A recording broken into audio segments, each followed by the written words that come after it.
Hello and welcome at the World in Focus. Dzień dobry, serdecznie witamy na Świecie pod lupą. Świat pod lupą to seria debat o aktualnych wyzwaniach polityki międzynarodowej. Wraz z wybitnymi ekspertami i ekspertkami przyjrzymy się, co czeka Europę i Polskę w zmieniającym się świecie. Więcej na naszej stronie internetowej. A teraz zapraszamy na kolejną dyskusję.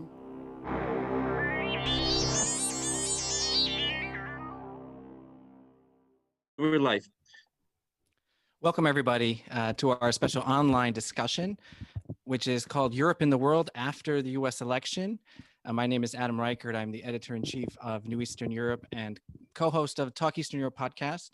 I have the pleasure of moderating our panel today. We have an excellent group of speakers and panelists to look at this topic, which is still kind of unknown, even 2 days after Election Day in the U.S. I think we were hoping that we might be able to know what direction things were going, but I think that also makes it a little more exciting for our discussion. I also want to thank our organizers for putting together this discussion. Thank you to the European Council on Foreign Relations, as well as the Heinrich Böhle Foundation, Warsaw's office.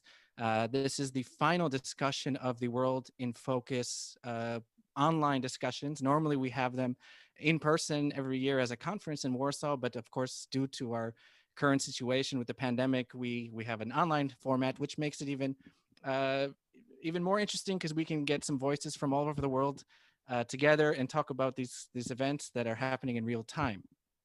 So before we go into it, I do want to briefly introduce our panelists and say hello to everybody. And then we are going to have a discussion looking at different types of topics like transatlantic relations, what direction they may be going into, looking at the role of international relations between Europe and the United States, especially considering the last 4 years. What can we expect in the next 4, depending on who might be the president?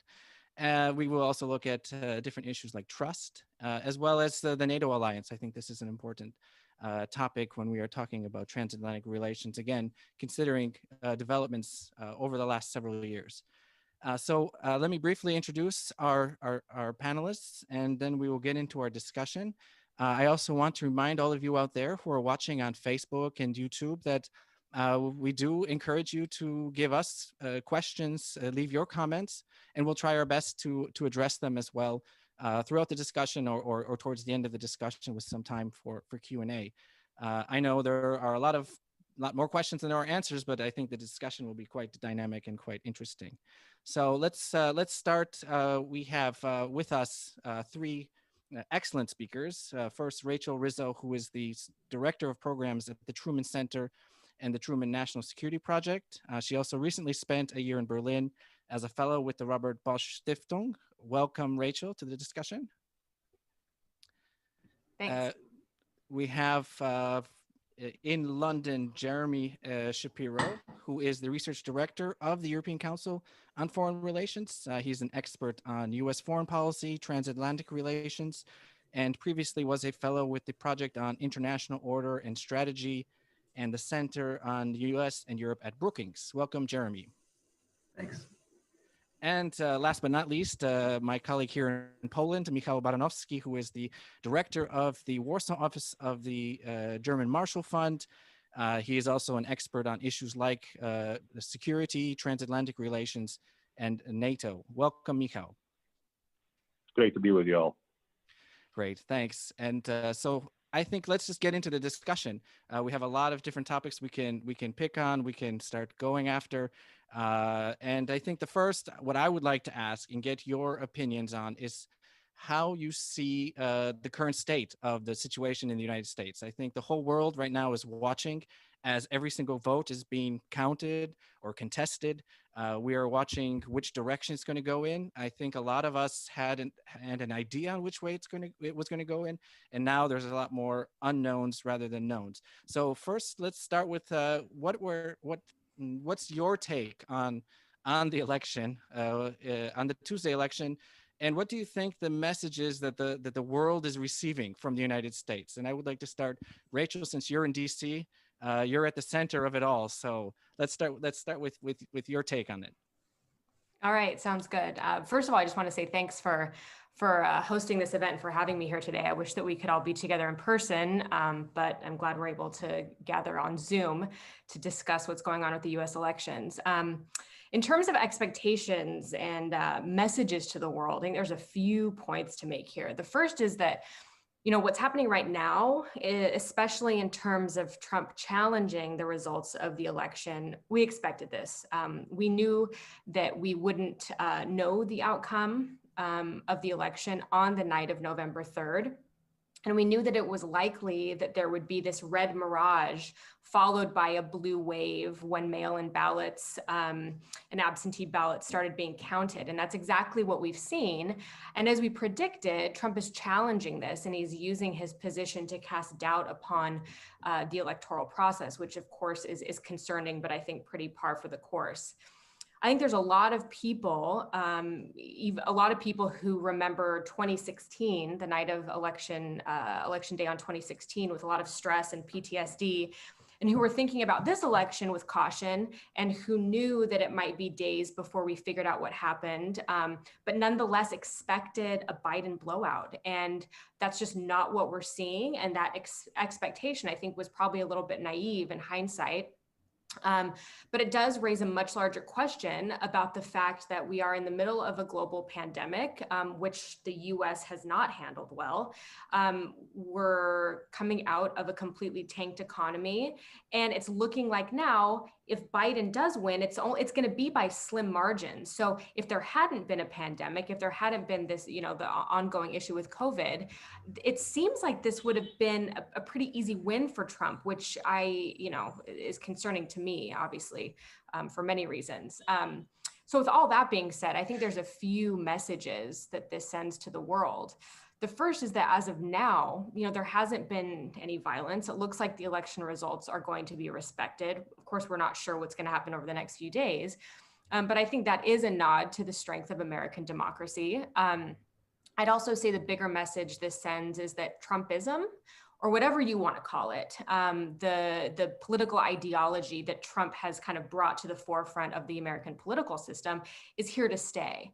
And his election and policies over the last 4 years aren't going to just go into the dustbin of history as an aberration. Rather, if Biden is the next president, he's going to have to figure out how to operate in a space amongst protectionist identitarians, isolationists, and within a framework where a large swath of the American public believes the election was stolen, believes in conspiracy theories like QAnon, and believes that Biden will now refill the swamp, and the deep state is going to take over again. And I also think that I'll caveat this by saying it's still early, and it's clear that there's not going to be any reckoning amongst the Republican Party now. I think this was far too strong a showing for Donald Trump, who has basically flouted the Republican Party norms over the last 4 years. But I think this is sort of bringing in a new Republican Party. It's a party of protectionism, it's a party of defense, and a party of religion. And this doesn't mean that the Republican Party is going to be anti-Europe, but I think it means it'll be much less sentimental towards our traditional allies. And so that's kind of what I'll start off by saying there, and we can continue the conversation, I'm sure. But thanks. Great. Thanks so much, Rachel.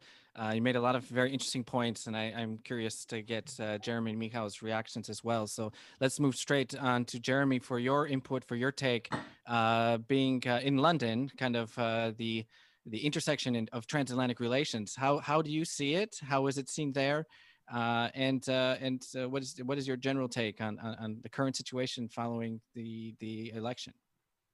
Yeah, thanks. And I don't really know how it's seen here because I'm not allowed to leave my house. But, so I have basically as much contact with you as I do with London. But I think my main reaction to Rachel's points is sort of a depression. I think she definitely captures the mood, and I couldn't find it. I wouldn't really dissent from it at all, but I think it might make some sense to think a little bit more about what it means for the assuming assuming that Biden is elected, which I should sort of stipulate it's not a certainty at all. But I think it's the most likely outcome, and frankly, it's also the only one I have anything to say about. If he's elected, he will be elected on a fairly narrow mandate. You know, new presidents usually are, so that's not unusual. But it says something that the fact of that plus the last 4 years is telling the world something, if you think about it. And I would say it's telling the world on something about America on two levels. First is on this question of competence, is this question of, can the United States be the kind of leader that the world has come to expect and want, or sometimes hate, but generally speaking, respect. I think that in the last 4 years, and particularly in the last year in regard to the COVID crisis, what the world has witnessed is a U.S. governance system which is very dysfunctional, not really all that interested in being functional, particularly when it comes to global affairs, and really either absenting itself purposefully or simply being incapable of responding and fixing its own competence problems, of running efficient and effective elections. I'm struck the last time I was let out of my house at just how much people said to me, what is going on with the elections in the United States? Why can't you guys run an election? You know, even we're able to run an election and we can't even make a proper cup of tea. So I think that there's that competence question, and the fact that the election is narrow, the fact that there will be all these governance problems with Biden, I think is going to encourage people to think that Biden, although he's bringing into place a very competent team and a much more traditional approach to governance and global leadership, is going to be saddled with this country, with this political system, with this opposition, with this governance capacity, which is really diminished. And I think that speaks to the second issue, which really comes out over the last 4 years and is really important to America's partners, which is consistency. It is all well and good to say that, you know, Biden's first act as the US president will be to rejoin the Paris Climate Treaty and to say, you know, hey, allies, we're back. We want to work with you. We have a much more cooperative approach. He will say that, he will do that, he will mean that. And it will make a difference. I don't want to diminish it, but if I were a US ally looking at the result of this election, looking at the last 4 years, I would be looking over Biden's shoulder to 2024, to the congressional elections in 2022, to the next Trump, who might actually be Trump. He might just, you know, run again in 2024, and think, you know, what can this guy give me, even if he is deeply honest and really wants to? Can he really deliver America consistently for the long term, which is what I need? Because if he's just going to give me a promise that the next guy is going to break 4 years from now, it's really not that useful to me. And, you know, I mean, if you think about from a British, French, German perspective, what happened to them on the Iran deal, which is of the Iran nuclear deal, they spent a lot of political capital investing in that deal, working with the Obama administration, working with the Iranians, the Russians, the Chinese.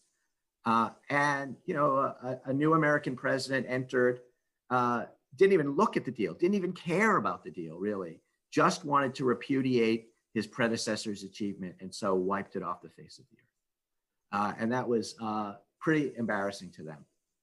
And I don't think they want to go through that again, even with a president that they really like. And I think that speaks to the problem that American foreign policy is going to have in the next 4 years.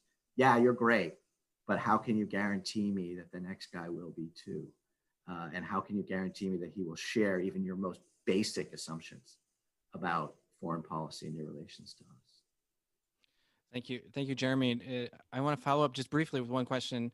And I think some of the points that you brought up, we'll get into further in discussion. But before I go to Michał, how would it look? I mean, if Trump refuses to accept the results, which is a possible scenario, in a Biden Possible. victory. He's a definite scenario. He's So already it's refused. definite.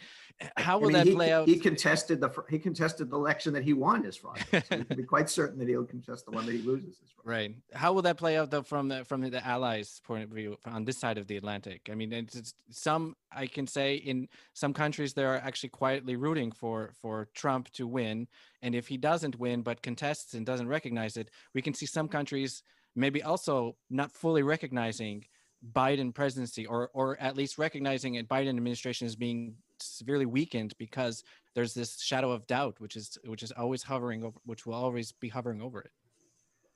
No, I don't really see that, to be honest with you. The Slovenian prime minister has already come out in a sort of startling pro-Melania move, I guess, to recognize the second Trump term. But I think by and large, European officials are quite smartly, hiding under their beds until this thing is over. And I think that they will recognize as legitimate whatever American president they are given, mm-hmm. because the worst outcome for any of them, frankly, is to not have an American president at all. Yeah. And I think people perfectly well understand that. We had this discussion, interestingly, in 2000 when the George Bush election appeared, dramatically less legitimate. It's true that Al Gore didn't dispute it, but quite a few people did. And frankly, that election was stolen.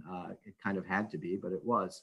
And so people talked about that a lot. But honestly, about an hour after President Bush was inaugurated, that just went away, because once the president is in place, particularly abroad, people need him to be effective, and there's no percentage in trying to foment insurrection in the United States, even for the Russians and the Chinese. Great, interesting. Okay, Michal, let's get you in on this as well. Now we're moving basically from the west to east, from your position in Poland here. How do you see the election? How it's being played out? And what else do you want to add to this discussion that we've just started having? Absolutely. No, it's great to be with you, and sorry for the quality of the audio, but I'm slightly further away from civilization, and because of this slightly technologically challenged, but hopefully this works out well. So it's very interesting to listen to Rachel and to Jeremy, because the perspective in Warsaw, in Poland, and the Eastern flank is somewhat different. Maybe particularly in Warsaw, if I was in Ljubljana, that would be really interesting. But I am closer by. So first of all, this is a country in which when people were asked on the street at which polls, had a slight preference for Trump over Biden, about 8 percentage points according to Bertelsmann poll. So, this shows you a difference. And of course, the government has built a very close relationship with Trump's White House over the last 4 years, really building the relationship maybe more even with Trump than America as a whole. So there's no question that in the halls of power, there was a strong rooting for Trump rather than Biden. So there's a bit of a hesitation on what's going out from this process. But if I don't try to put myself, which I'm clearly not, in a position of the Polish government, I think message number one that is coming out very clearly is that we are seeing this incredibly divided America. We were thinking a little bit along the lines of what Rachel said, that this was going to be more of a clear outcome. And frankly, especially the eastern flank, probably all U.S. allies, perhaps allies that are particularly threatened, like the allies of the U.S. on the eastern flank, need strong America. So America that is divided, America that is unsure of itself, America that is facing at the same time not only the election but also a continuation of the COVID crisis and the economic crisis, we worry that this is going to be an inward-looking America, and certainly it is going to be an inward-looking before this whole thing is over when it comes to the election. So there are all the things that we worry about here quite a bit. Then the question, I think, is whether Biden, because if it's Trump, I think there is no doubt about it, whether Biden could provide some of the healing process to America, to the American people, to American democracy, and therefore to America's position in the world.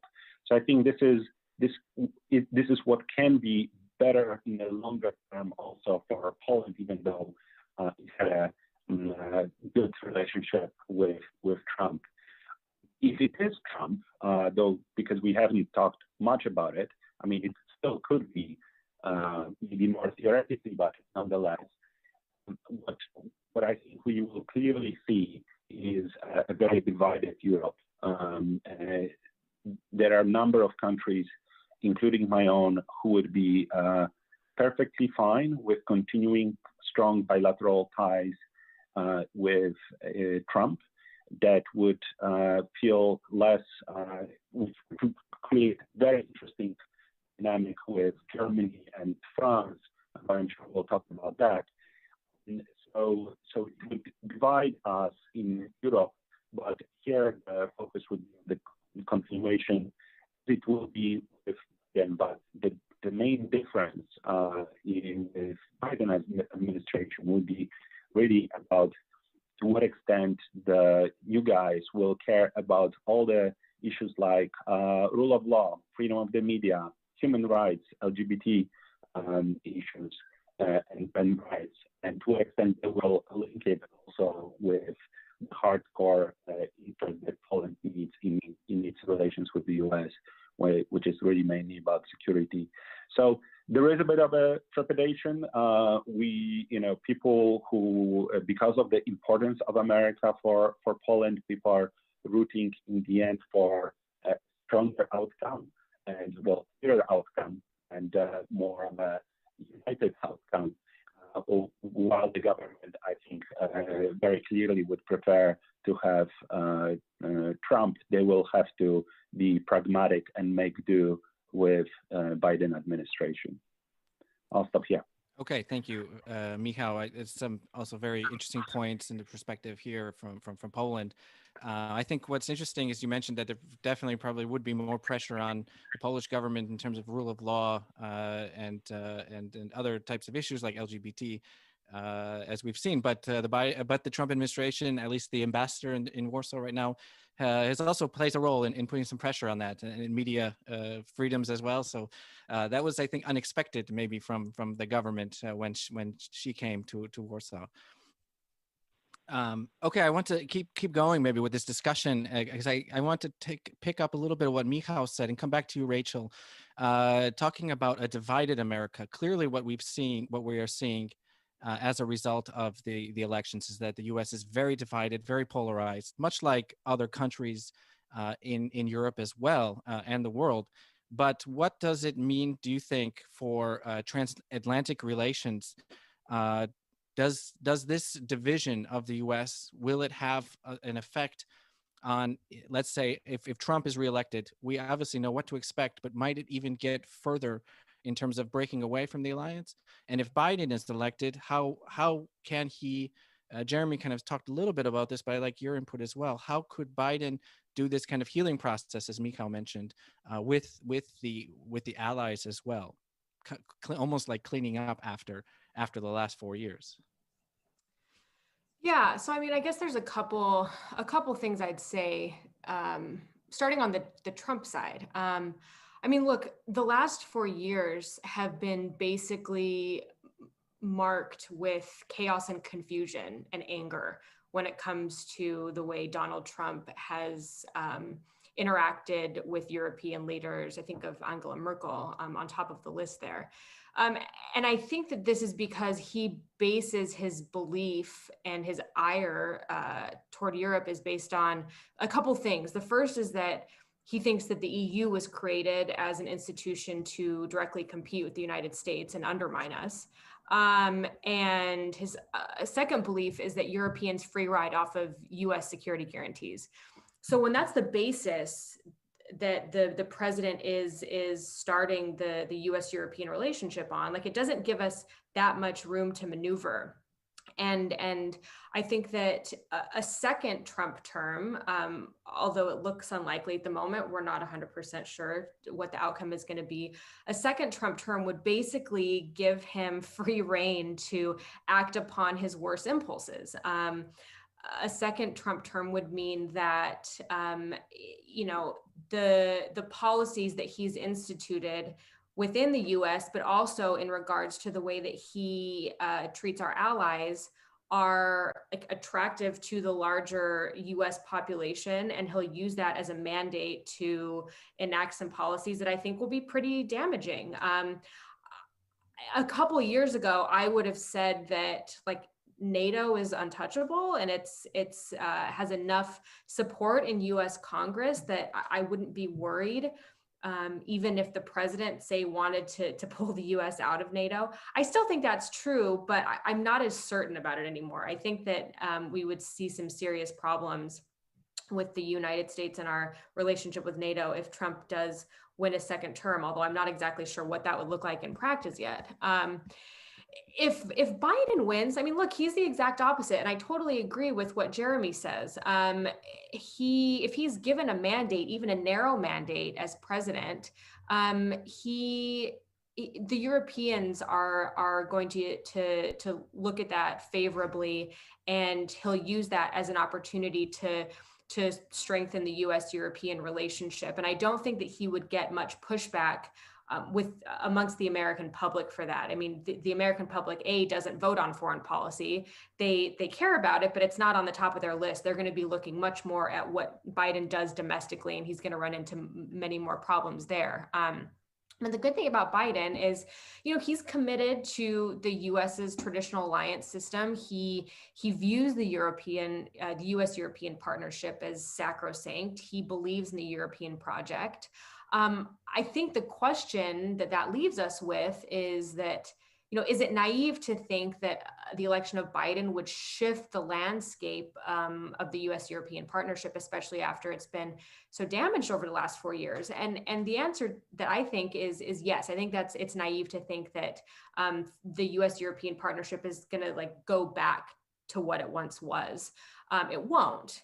But I think that's a good thing, actually. He can sort of use the last 4 years to build up what I hope will be a much more equal partnership. Of course, that would take a stronger, more geopolitically focused Europe, but I think we've seen glimmers of that happening over the last few months, especially in terms of, say, the JCPOA and the response to COVID-19, although admittedly that hasn't been too stellar recently. But I think the basis of the relationship will be much stronger. And I think, again, Jeremy made a perfect point, which is that the worry here is going to be somehow we're going to have to convince Europe that they can trust us again, that it's not going to be a 1 step forward, 2 steps back sort of situation where we make progress during Democratic administrations that squeak by with narrow wins.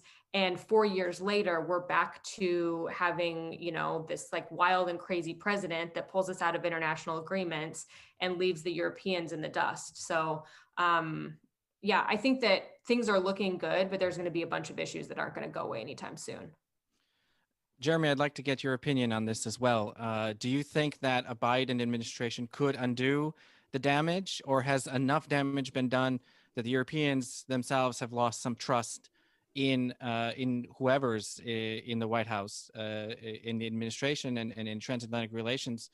And do you think we have one comment which came through on, I think on Facebook, making a comment that the last 4 years have basically proven to Europeans that they need to now have their own independent policies, focused on their own economic policies as well as security policies, maybe talk with the US on things, but it's time that the Europeans themselves become more independent. So I'd like to get your reaction to that as well. Yeah, thanks. I thought the questions would be easier. look, I think that the Biden administration can do quite a bit on transatlantic relations. As I said in my first answer, there's a limit to how much they will be able to not exactly trust the Biden administration, but trust that it speaks for America in the long term. And that's going to create a certain amount of hedging. But in the coming 4 years, I would say actually maybe more importantly in the current year, my worry is a little bit the opposite, because I can tell you that nobody wants the Americans to be back more than the Europeans, especially the Western Europeans, but pretty much all of them, with the sort of partial exception of Poland. I think Poland is quite unique in this regard, and I would like to address Michał's points about that afterwards. But generally speaking, there is such an appetite for a return to normality in Europe with regards to the United States that even though every European statesman will say, as Rachel just did, I know that things can't go back to normal, they kind of think it will, or I just hope it will. They're going to act like that. And one of the things that will die almost immediately is if Biden takes over and after he makes his first trip and there's this sort of warm glow of transatlantic honeymooning, is the strategic autonomy agenda, where people, that geopolitical impulse that Rachel has been seeing the last year or two, I think will really fade away, hopefully only for a year or two when people sort of start to realize that maybe Biden isn't, the Biden administration isn't the American government of their dreams and there can't be one. But I think if you look at the sort of early indications of this is like in what must be the fastest surrender ever to a new American administration, the German defense minister published an article in Politico the day before the election or day of the election, basically saying, you know what, we don't really need this strategic autonomy thing. There's no choice but to work with the Americans. And I don't even know why the French proposed this. It's totally mean. And I never heard of it before. So please, Mr. Biden, can I come to the White House? And, that's interestingly, that's not even something that Biden wants. That is a sort of a desperate effort to ingratiate yourself with a subservience that will only encourage the administration to pay very little attention to Europeans. And in fact, I agree with what I think Rachel was getting at, which is that regardless of who is elected, the Europeans will need this sovereignty, autonomy agenda. They will need a greater geopolitical impulse. And they will need that, interestingly, for among other reasons, to be a better partner to the United States, to be the partner that the United States wants, that an American president can go to his population and say, we're in this alliance and these people are really pretty impressive. They're helping us out. They do all these things. See what they did in Mali, that was cool. If they don't have that, an American president's going to look at these guys and go, like, how can I bring this back to the population? What do I need these people for? And why do I have to be nice to them? Because before I even enter office, they write me an article offering to do more or less anything I want and several things I don't want. So, I would be very, very worried about that, and I think it will be a real challenge for Europeans in the first initial flush of the Biden administration to hold on to that spirit of independence and geopolitical impulse, but they should. I think you're muted, Adam. Thanks. You mentioned that you wanted to respond also a little bit to what Michał said earlier. So I want to give you that opportunity before come back to Michał. And then I want to jump in on what Jeremy said, because now we are getting to the thick of it. Yeah. And great. I have to jump in too. Excellent. Oh, fantastic. Everybody do some jumping. Yeah.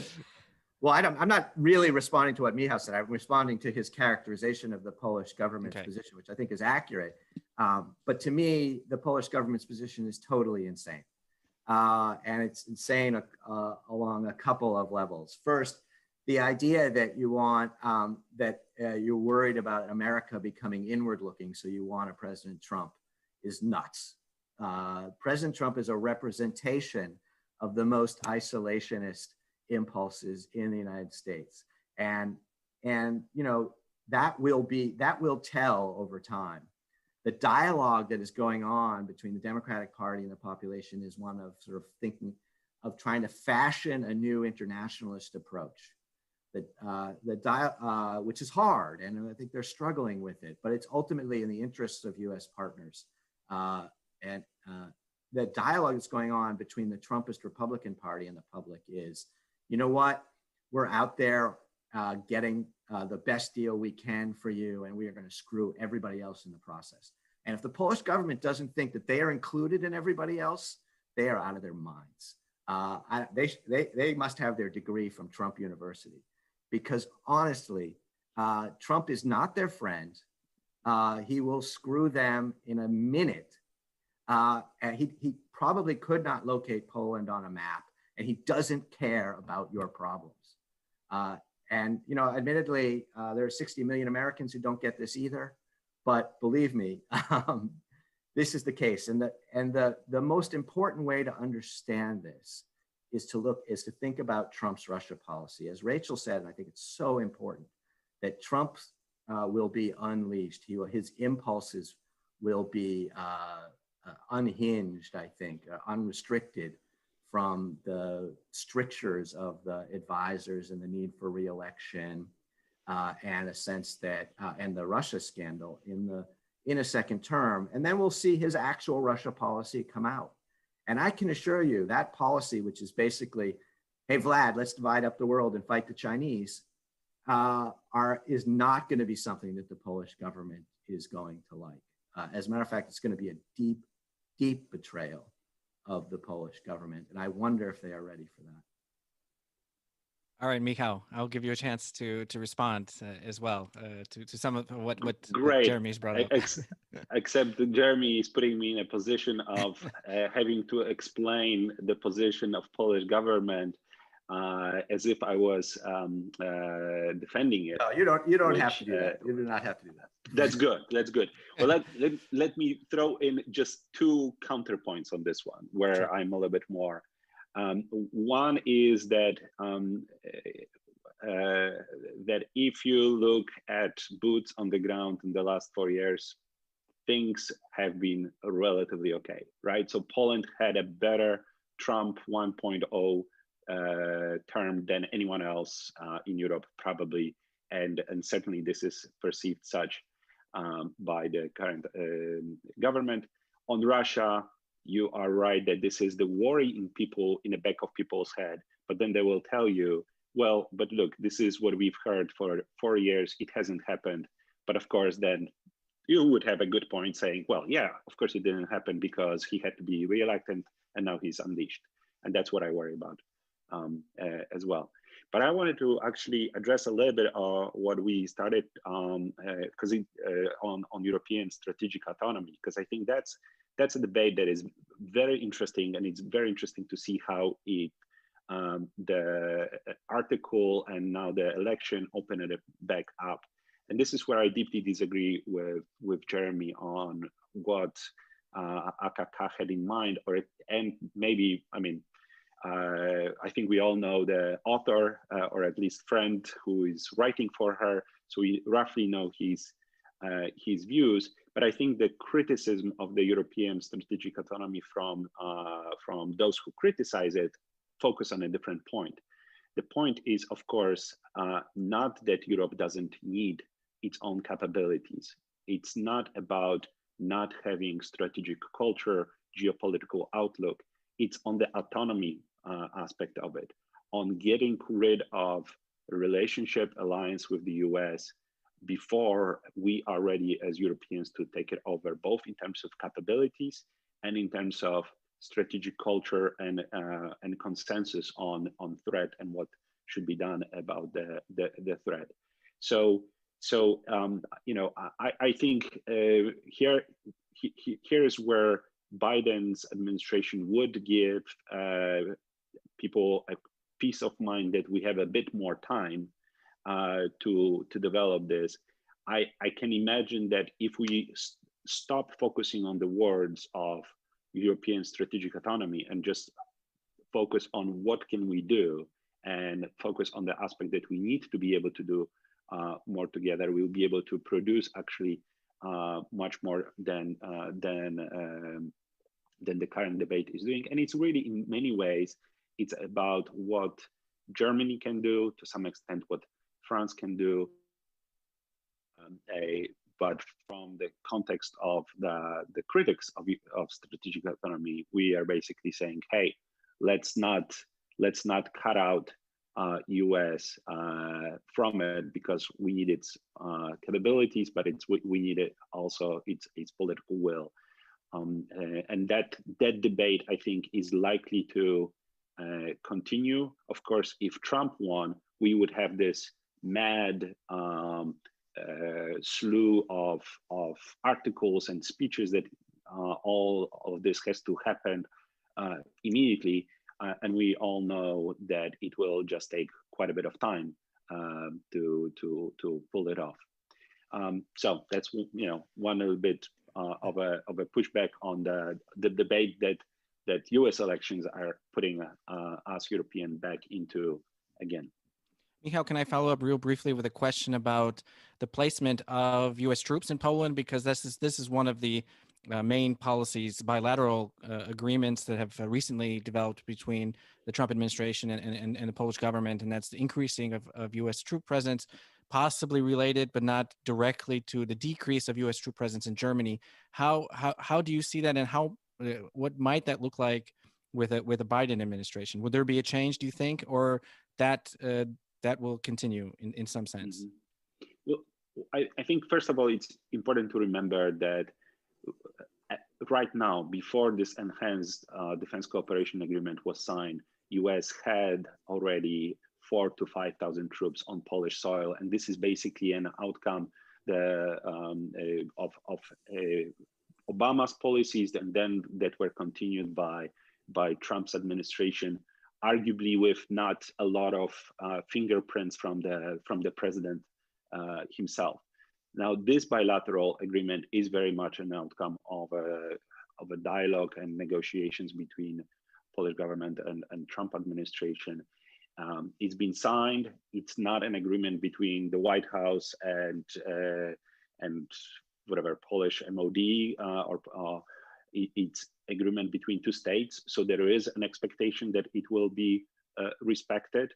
What I can say is that I think there is a worry, and probably not entirely unfounded, that the speed in which it will be implemented might differ. I mean, one of the things that Biden's administration is going to do is certainly is going to focus on rebuilding relationship with Germany. And one of the things to do there is not to pull the over 9,000 troops.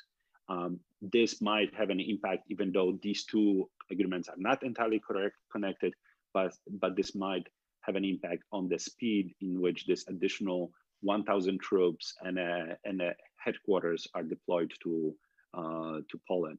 But in the end, this is not something, fork on the road that we think that it's not going to happen only because Biden is a president, because it was in fact indeed negotiated with the U.S. government as a U.S. government. Thanks.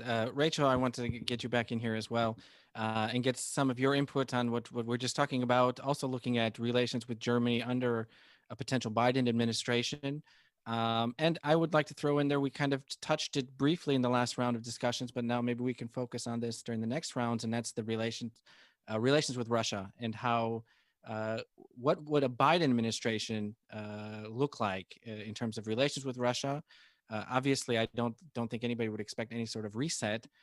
And do you agree with Jeremy that if Trump is reelected, this would be the unleashing of Donald Trump's openness towards Vladimir Putin and kind of this relationship, which has kind of been sitting in the back of everyone's mind, but hasn't fully come to fruition in the first term? Okay, there's a lot there. I'm going to start and kind of respond to something that Jeremy said earlier about strategic autonomy. Sure. I mean, look, like, if Biden is the next president, I think that it's important not to confuse. So, okay, let me start over. In 2019, remember, Biden went to the Munich Security Conference in February and basically said, we'll be back. The United States will be back. But I think that it's important not to confuse that phrase with the way that things will go back to the way they once were, because they won't. At least I don't think so. I think that, as annoying as it is to say, like, there has been some progress made in terms of, say, defense spending amongst Europeans over the 4 years of the Trump administration. Now, you can really argue about what has caused that. Trump likes to say the fact that he's berated Europe for 4 years has had a direct result in how much they've spent on defense. But if you look at the history of it, like, defense spending started going up after Putin invaded Crimea in 2014. So it kind of depends on how you look at it. But I don't think a Biden administration would be okay with a Europe that was complacent again. I think that you would see him come out of the gate and come out pretty strong toward Europe, saying things like, defense spending has to stay up. You have to meet your 2%. I don't think that will be as hard for Germany to do. I don't think they're ever going to get to 2%, and that's for many reasons. But the good thing is that spending more on defense, say in Germany, isn't going to be seen as a pro-Trump position anymore. So I think that that's going to be an easier target to make. I also think that we'll see more support from Washington in terms of European strategic autonomy. So always what happens, the US says, oh, we want Europe to do more. We want Europe to spend more. We want Europe to, develop its own defense capabilities. But then when they try to, we're like, oh, wait a minute, but don't do it that way. Don't do it like that. You're doing too much. And I think that if Biden is the next president, we'll see him be much more supportive of European efforts towards strategic autonomy, and whatever that looks like. We're not 100% sure yet, but the pushback from Washington has always been, this is a protectionist vehicle for Europe and it undermines NATO. And I'd like to think that those two arguments would cease, but again, I guess we'll have to see what happens. But I'm not as convinced that Europe is just going to slide backwards in terms of the progress that they've made over the last 4 years. In terms of Russia, I mean, look, Jeremy probably has more to say on this than I do. But I mean, my opinion is that every administration claims to have a Russia policy, but it never works. The most recent one would be the Obama administration's reset. And then, you swing the pendulum in the other direction. You have Trump standing next to Vladimir Putin at the Helsinki summit in 2018, like questioning his own intelligence community in regards to Russian interference in the election. And then I remember even before that, you had, Obama in the 2012 debate against Romney say that the Cold War called and they want its foreign policy back, when Romney mentioned Russia as an adversary and a foreign policy threat. So there's never been like a clear position in terms of how the US interacts with Russia. It's always been pretty flawed and confusing.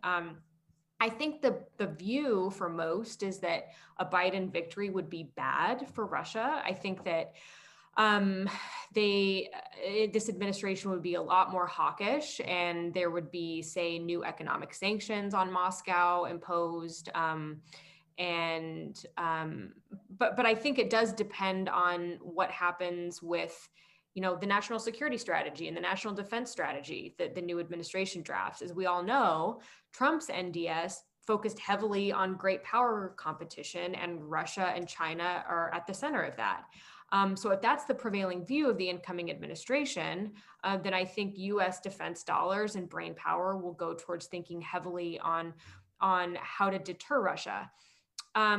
I would expect a President-elect Biden to try to use multilateralism to put up a strong front against Russia, but also to try to, say, cooperate when necessary. So recommitting to NATO, making sure that Russia knows the US stands by its Article 5 commitments.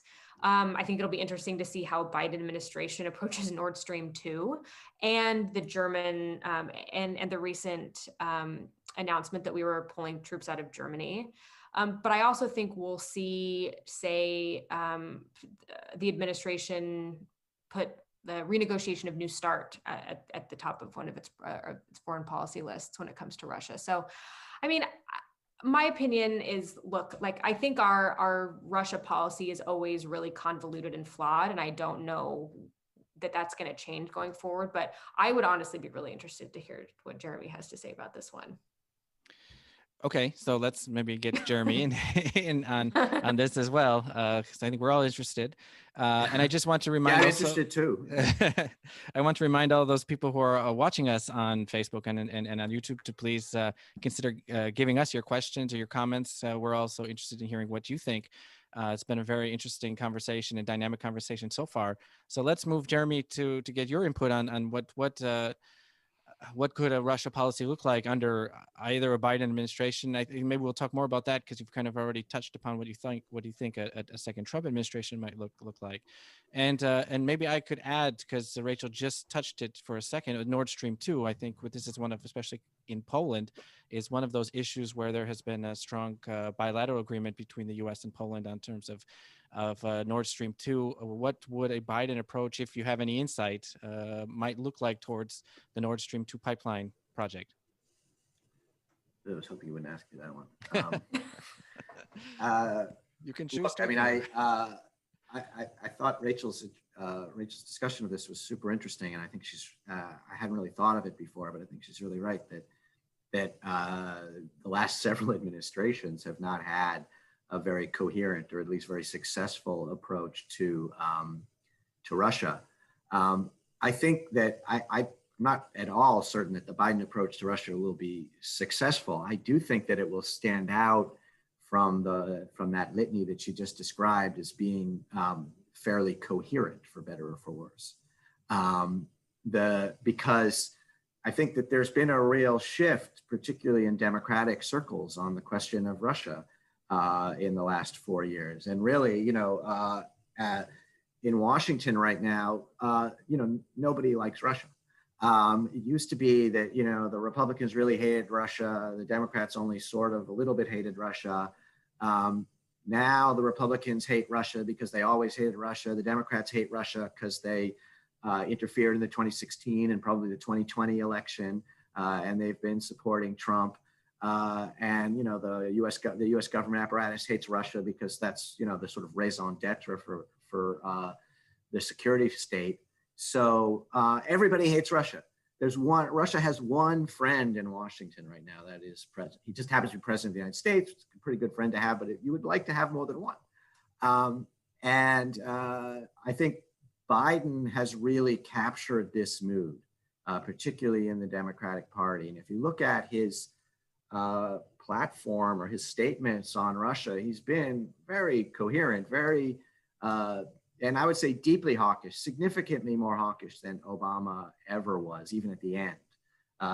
He wrote an article in 2018 in Foreign Affairs with Michael Carpenter, his Russia advisor, called How to Stand Up to the Kremlin, Defending Democracy Against Its Enemies.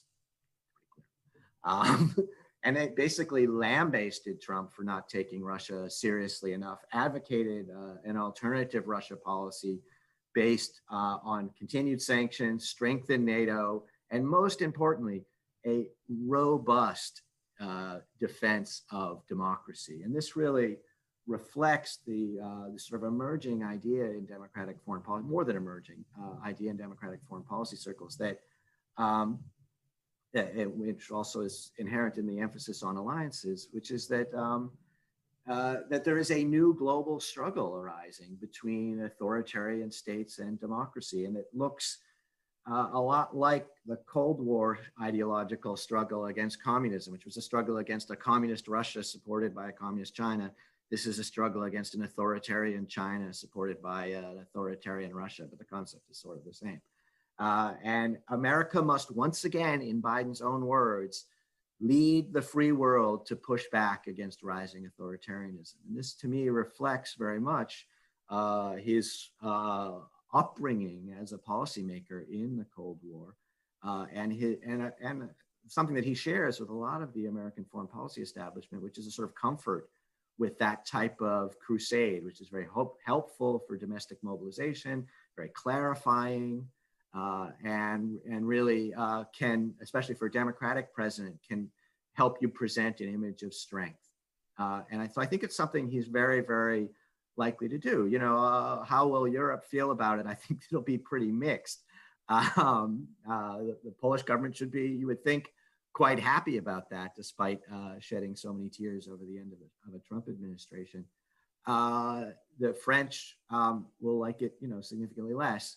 The Germans are caught, as so often on Russia policy, in the middle.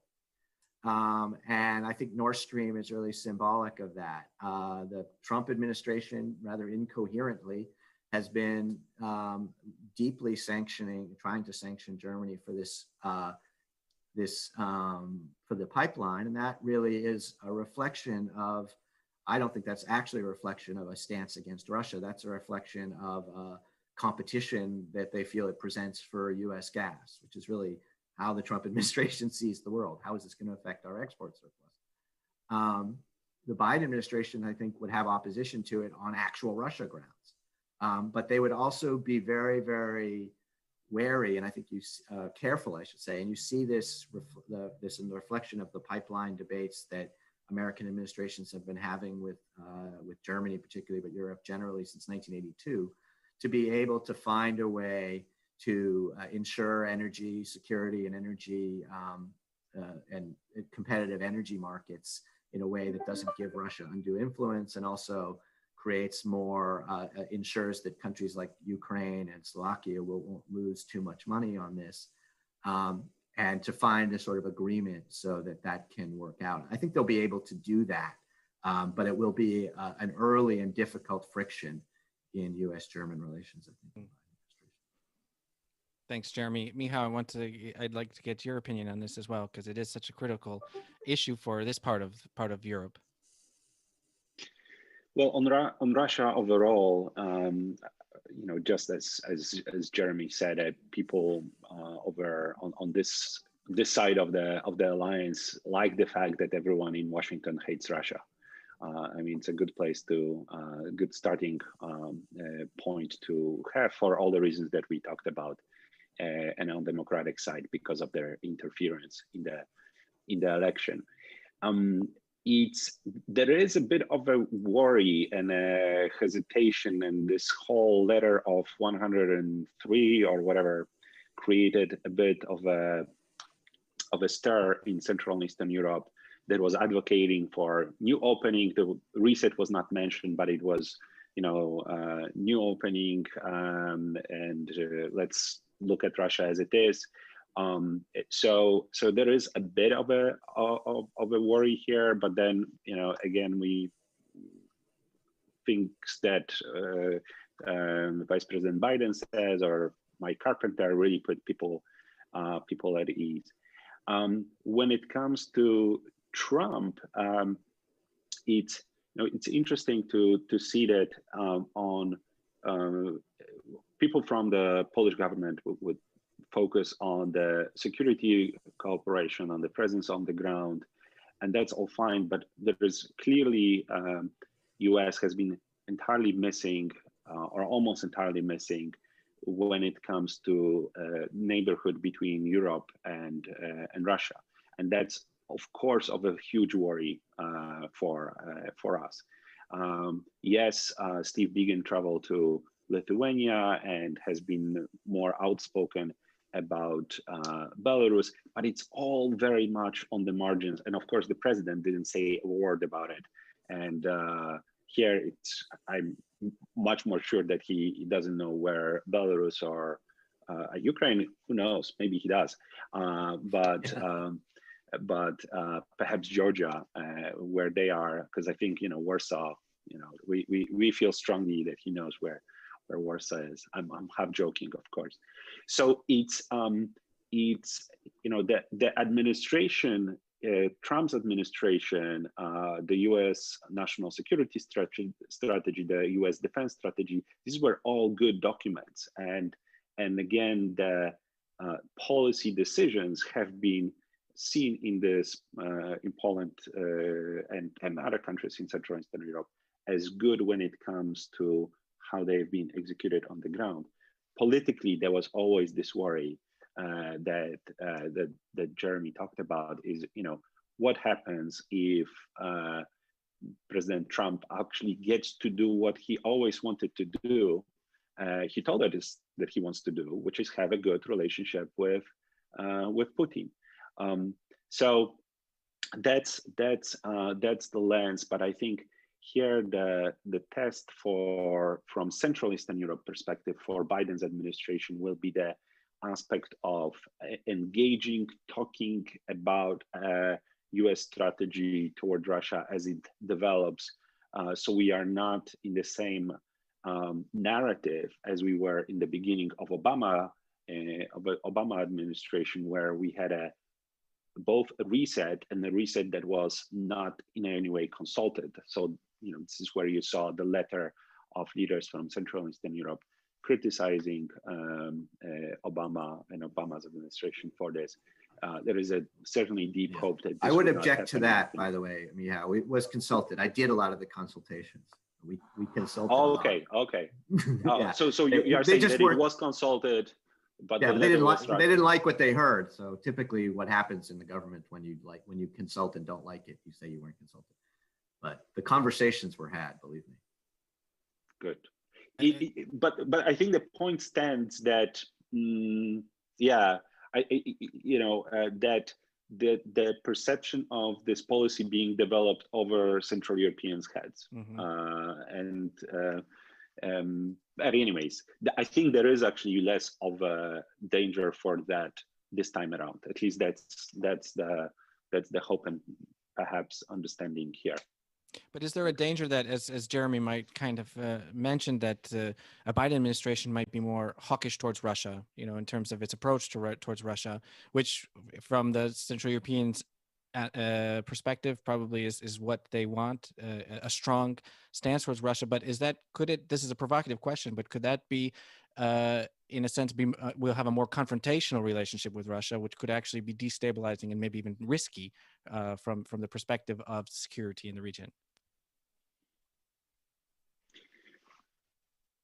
Go ahead, Rachel. Looks like you want to chime in. I do. Okay. Well, I mean, one of the things that I think about, I think maybe that's we might have lost Michal. Okay. So go ahead, Rachel. So yes, that's actually one of my concerns for an incoming Biden administration is sort of an overcorrection in our relationship with Europe that in turn translates into a more hawkish Russia policy. So, for example, if you saw over the next couple years, say, an increase in funding for like the European Deterrence Initiative, or if you saw the United States shift more troops, even on a rotational basis, to places like Poland or the Baltics, in a sense, that would be us like recommitting to our European allies. But it would also, in turn, present a much more confrontational policy toward Russia. And I think that's something that I find concerning. And I mean, look, I'm not under any illusion that we have a situation where like a new president will be able to improve or reset relations with Russia. I don't even think they would want to. That's not something that is in the books now. It's not something on the table. But I think the question more so is like, how bad is the relationship going to be? Michal, you wanted to jump in here. Yeah, no, I wanted to push back a little bit on that point that placing troops and basically deterring Russia from a territory of NATO alliance is in some ways provocative. I mean, everyone, well, there's obviously, and okay, I'm still here, but my video went out. Obviously, there will be very little pushback from Warsaw or this neighborhood against more hawkish policy of US toward Russia. But I think a bigger point is that what we really have seen is what's provocative toward Russia has not been deterrence. What's been provocative is showing weakness and leaving actually an opportunity for them to step in.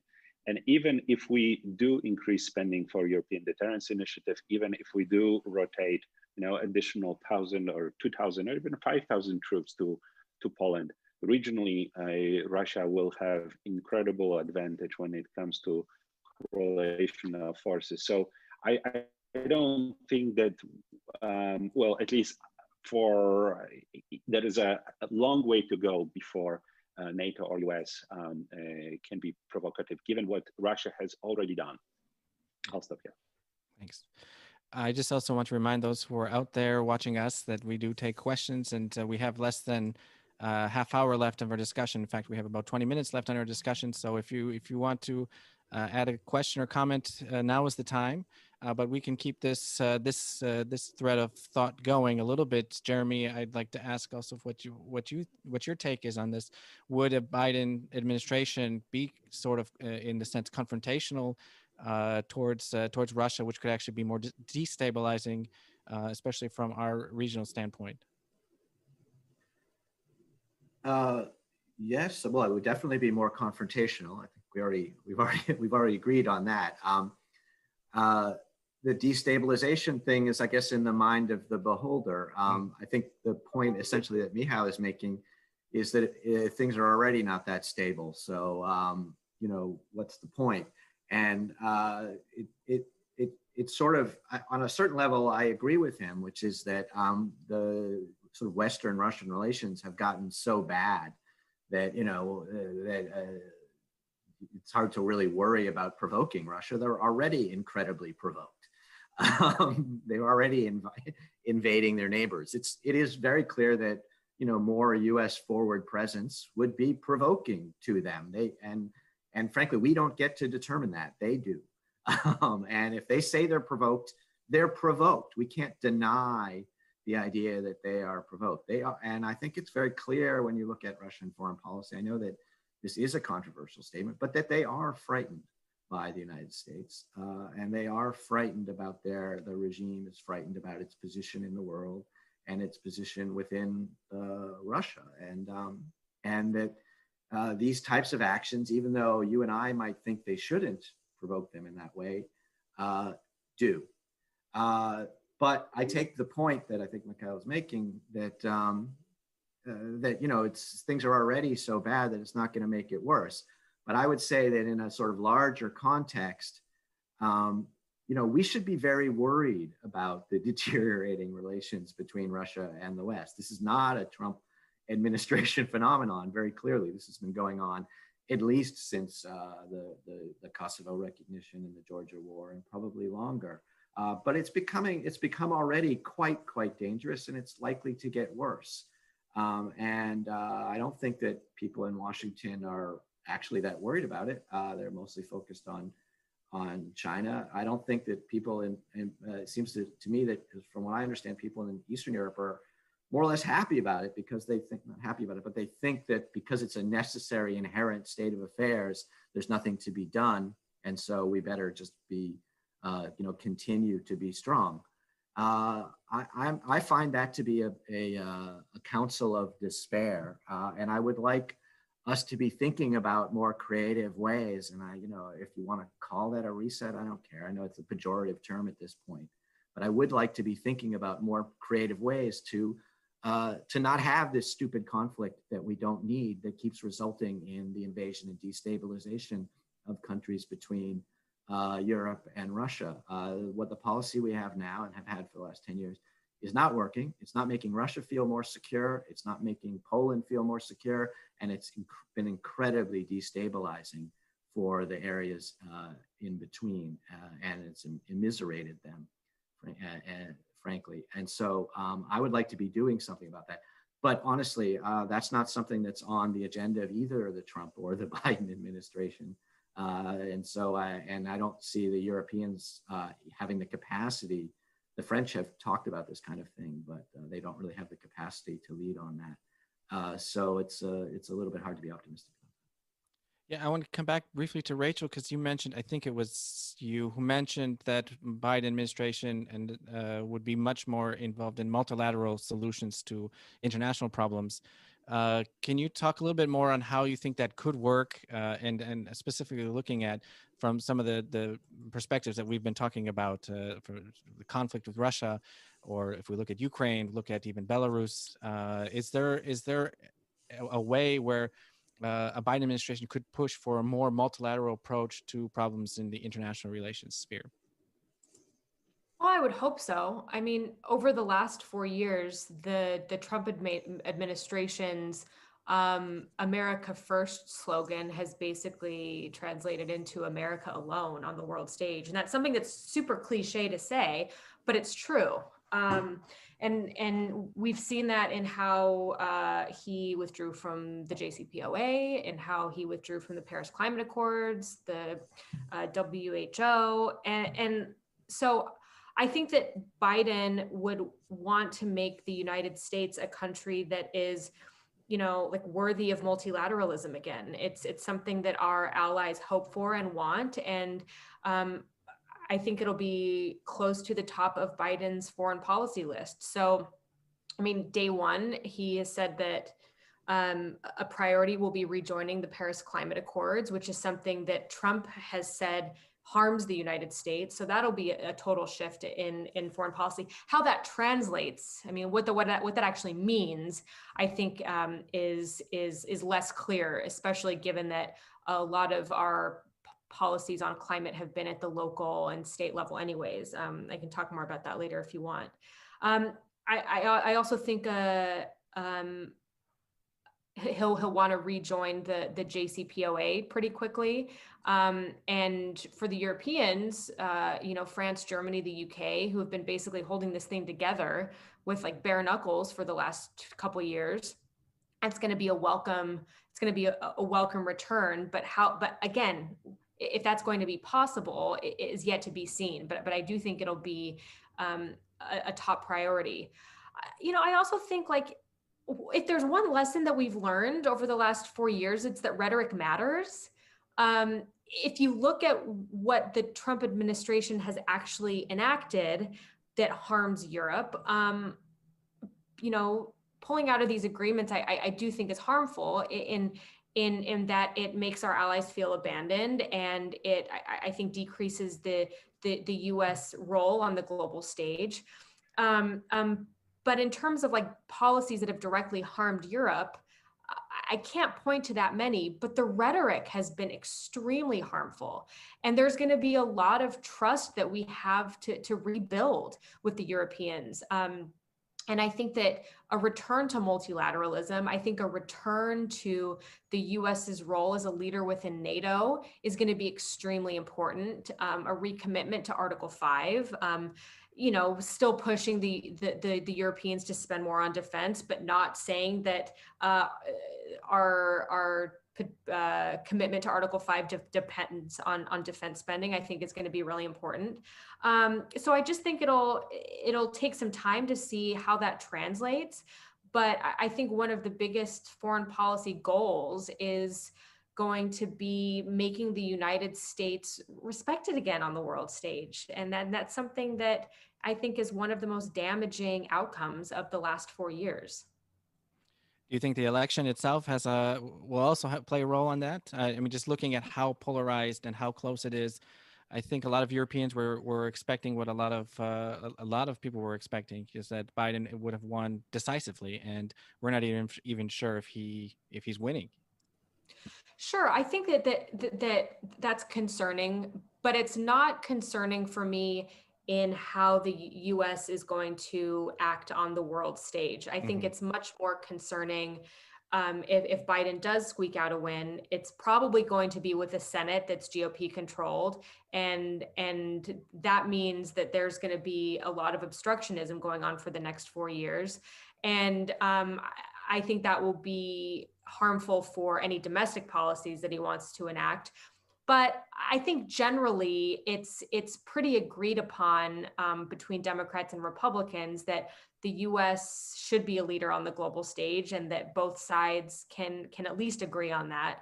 And so I don't necessarily think, even if Biden does squeak out a narrow win, that it's going to be that harmful for him in terms of enacting policies, foreign policy, I guess. Yeah.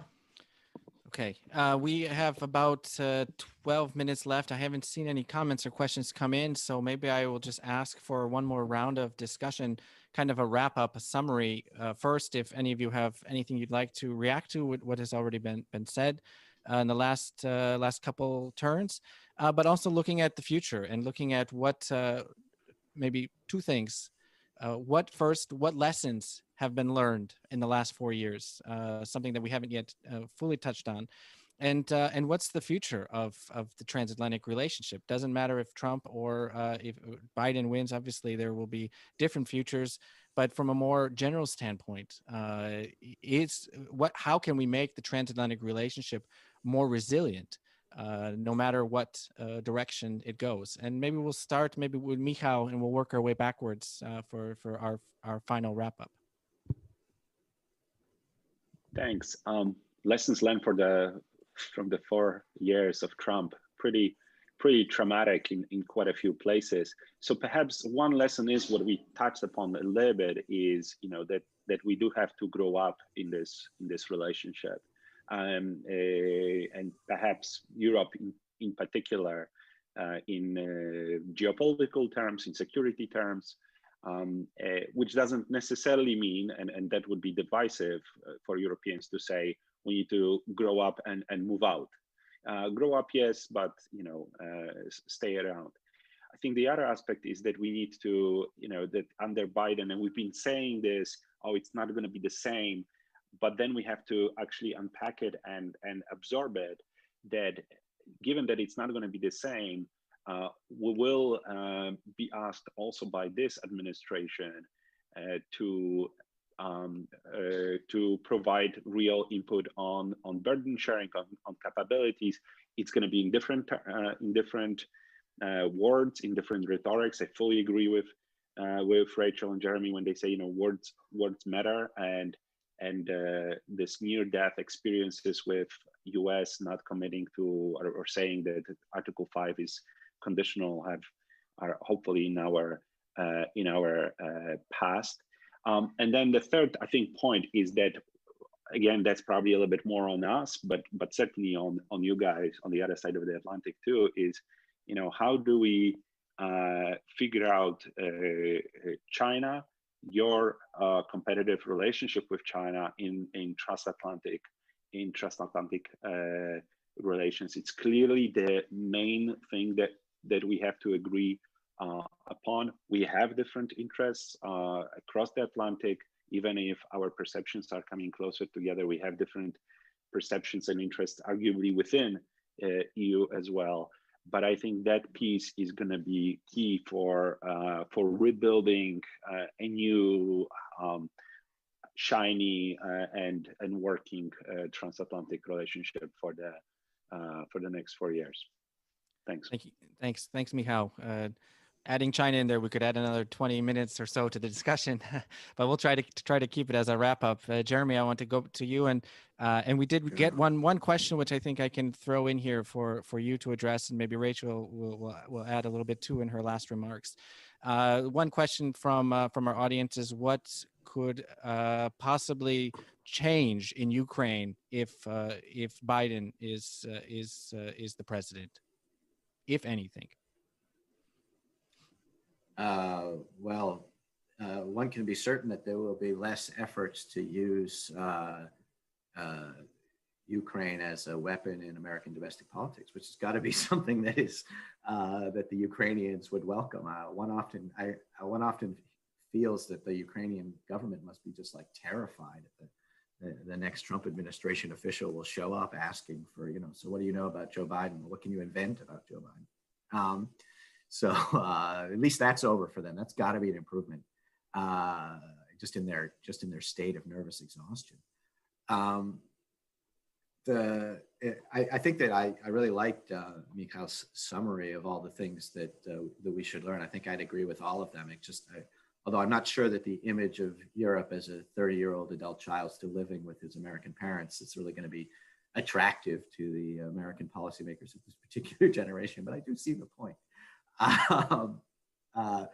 For me, I think it's actually important to sort of reflect back on the last 4 years and to sort of go back to first principles and to think a little bit less about all these specific policies that we've talking about, whether Biden would be better for NATO or for Poland, or whether Trump would cause a trade war, who likes and hates Boris Johnson, or all the things that we talk about in US-European relations. And we should think about, even though those things are very important, we should think about what is the meaning of transatlantic relations? What is it really for? And, to me, beyond that sort of daily struggle, this alliance is the real world expression of the West. It is the sense that both sides of the Atlantic are in it together in some sense, that they share a common set of interests and values, and that they're uniquely suited to work together to protect those things from common enemies. And to me, actually, that's the thing that has been lost over the last 4 years. That President Trump doesn't see the alliance that way. He sees it as a sort of very instrumental thing to get trade concessions and better gas deals, and he doesn't really believe in the West or in the value of the alliance. And I think we've seen that in so many ways.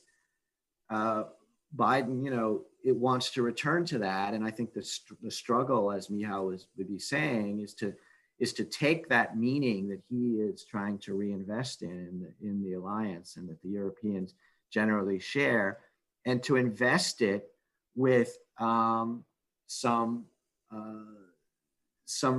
investment, to invest it with a European sense that they can be an equal partner in this relationship, and that they can show the American people and the American populations that they can present value to an American president, so that the next time an American president has to go in front of the US public and say, next to, Ivanka Trump or something on the debate stage, and say, I have this alliance, I've been investing in it, it's really important. Here is what it has done for you. Here is what it has done for the world. Here's what it has done for us. And I think in order to be able to say that in 4 or 8 years, I think Europeans need to have a lot of work. They should do it for themselves, frankly, but they should do it also for this concept of the West and for this meaning of the transatlantic alliance. And Joe Biden, I think, will play his part, but he's certainly not going to be able to do it alone. Thank you very much, Jeremy. Okay, Rachel, I'm going to give you the last word. What do you think we've learned in the last 4 years, and where we may be heading?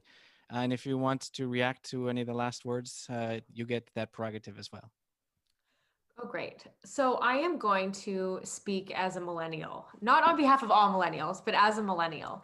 I feel like the transatlantic relationship has for too long been based primarily on the US-European security relationship, which means that the relationship translates, like how well the relationship is or is going, is reflected on how strong the NATO alliance is.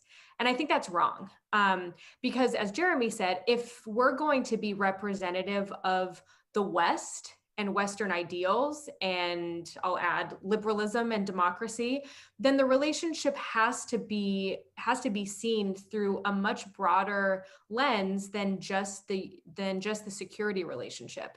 And I think that for people that are like coming into the foreign policy space, people that are in their late 20s, early 30s are much less supportive of, say, like military intervention. We're much less militaristic and supportive of increased defense spending. And so if we want, I see Jeremy looking at me.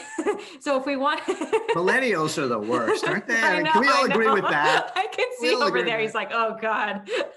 So I think if the relationship is going to stay strong, then our priorities need to change. And so I would like to see much deeper cooperation on issues like climate change. And that means that we are going to have to marry up local and state level climate policies with hopefully a national vision on climate. The Europeans are way ahead of us on that. But I would like to see that become a mainstay of the US-European partnership. What I'll say next doesn't really marry up with my vision of like sort of being a restrainer in a way. But I think human rights are really important. So for example, I would have loved to see a joint statement very early on from the High Representative and Pompeo on what's been going on in Xinjiang against the Uyghur population. I think that's really important.